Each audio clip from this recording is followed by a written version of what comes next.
Bismillahirrahmanirrahim. Assalamualaikum warahmatullahi wabarakatuh dan selamat sejahtera. Nama saya Muhammad Arif bin Baharun.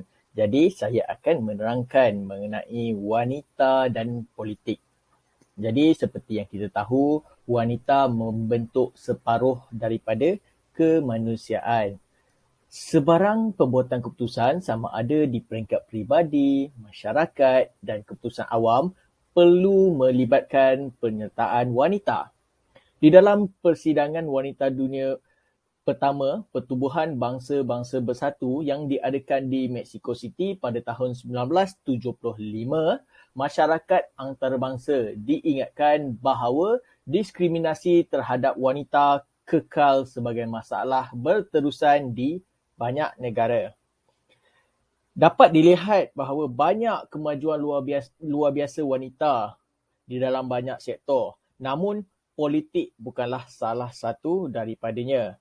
Buktinya, pada tahun 1975, wanita menyumbang kepada 10.9% daripada ahli parlimen di seluruh dunia, manakala 10 tahun kemudian ia hanya meningkat 1% sahaja, iaitu kepada 11.9%.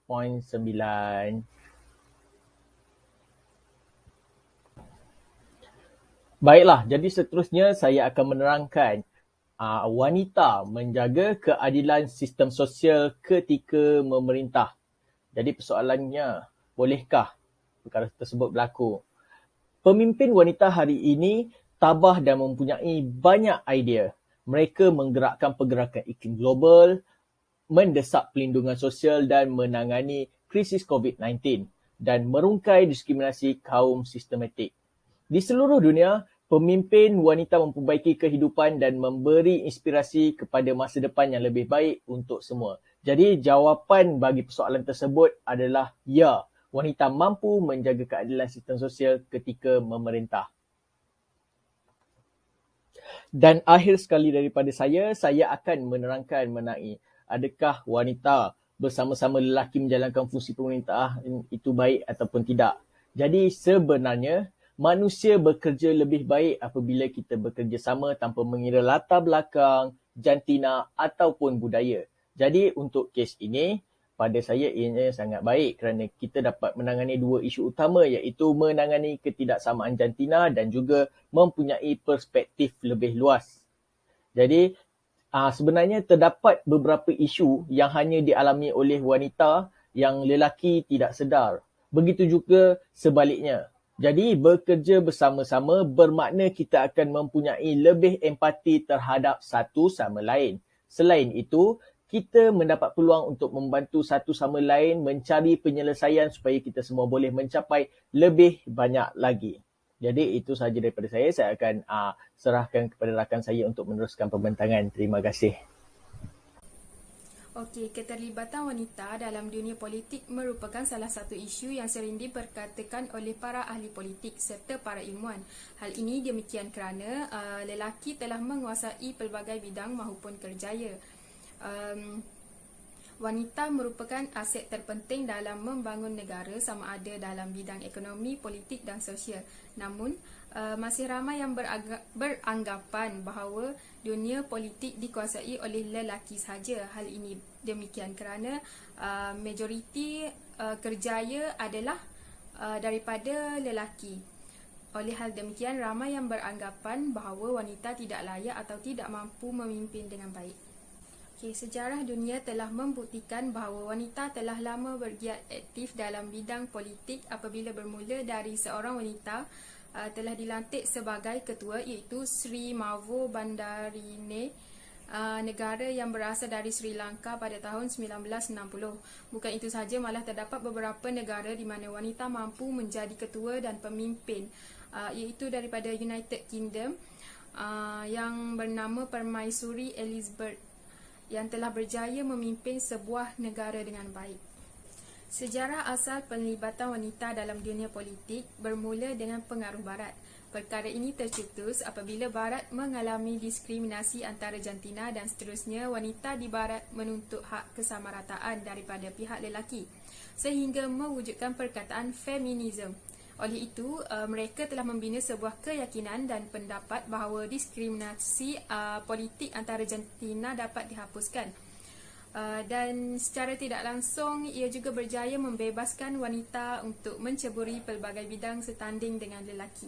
Setelah Malaysia mengecapi kemerdekaan, wanita semakin bergiat aktif dalam bidang politik. Keadaan ini dapat dilihat apabila 4 orang wanita yang terdiri daripada bukan Islam telah tercalon dalam pilihan raya yang diadakan di Kuala Lumpur. Selain itu, terdapat 2 calon wanita yang telah bertanding dalam 6 pilihan raya yang diadakan di beberapa buah negeri termasuk Melaka, Johor dan Pulau Pinang. Manakala terdapat seorang wanita yang telah memenangi kerusi yang bertanding di Ulu Selangor, iaitu Halimah Tun Abdul Majid. Di samping banyak lagi penlibatan wanita yang melibatkan diri dalam bidang politik dan diiktiraf oleh rakyat serta negara. Perkara ini jelas menunjukkan bahawa wanita berkualiti dan mampu berdaya saing dengan lelaki bukan sahaja dalam negara, bahkan seantero dunia. Okey, pada pendapat saya adalah perlu bagi mereka yang berjuang dalam mendapatkan hak yang selayaknya agar wanita tidak ditindas oleh lelaki. Sedia maklum bahawa wanita merupakan insan terpenting dalam membina sebuah negara yang mampan.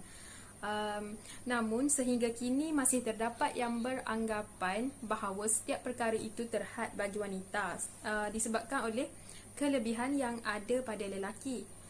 Perbezaan ini terus menjadi halangan bagi wanita untuk menceburi mana-mana bidang, terutama sekali menjadi ketua dalam majlis atau jawatan yang lebih mengutamakan lelaki. Okey, di samping itu, pertanyaan tentang perlukah wanita berjuang setanding dengan lelaki untuk mendapatkan hak kesamarataan agar setanding dengan lelaki, pada pandangan saya adalah perlu. Hal ini demikian kerana terdapat dalam Dasar Wanita Negara yang telah menekankan isu kesamarataan antara wanita dan lelaki. Salah satu matlamat ini juga adalah untuk menerima dan mendengar pandangan wanita dalam proses membuat keputusan berdasarkan pelbagai peringkat. Dasar ini juga memastikan tiada diskriminasi antara lelaki dan wanita serta berhasrat melahirkan wanita yang lebih berwawasan, mempunyai nilai murni serta kreatif dan inovatif. Justru isu ini berkaitan hak kesamarataan adalah paling penting kerana ramai golongan wanita yang bijak pandai tetapi tidak dapat menceburi bidang yang diminati disebabkan perbezaan jantina dan diskriminasi antara lelaki dan wanita. Hai, Assalamualaikum Madam Sharifah.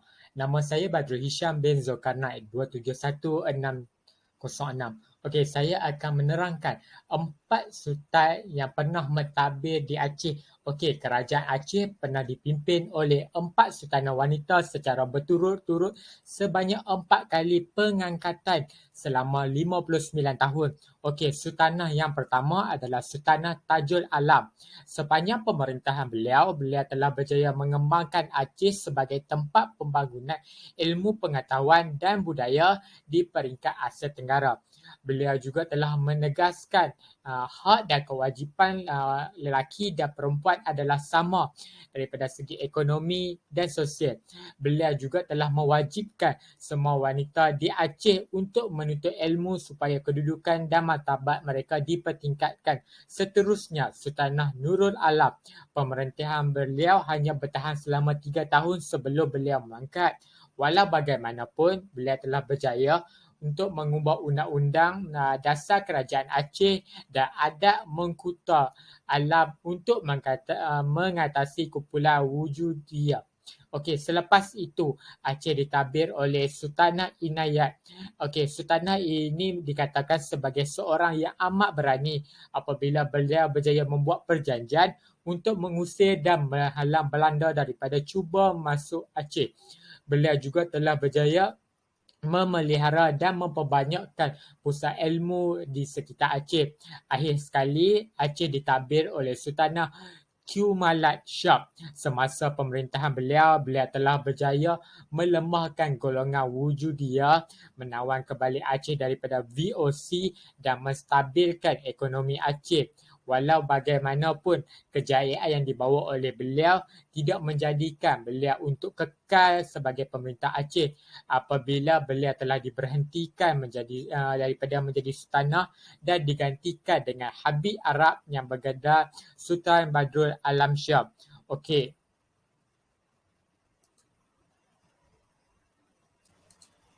Okey, bentuk sokongan dan halangan yang sultanah hadapi semasa pemerintahan mereka. Okey, dari segi sokongan, sultanah telah menerima sokongan daripada beberapa para ulama. Antaranya ulama besar Aceh iaitu Sheikh Nuruddin yang memujuk, meyakinkan dan menyokong ulama-ulama lain untuk pelantikan Sultanah Tajul Alam sebagai sultanah pertama di Aceh.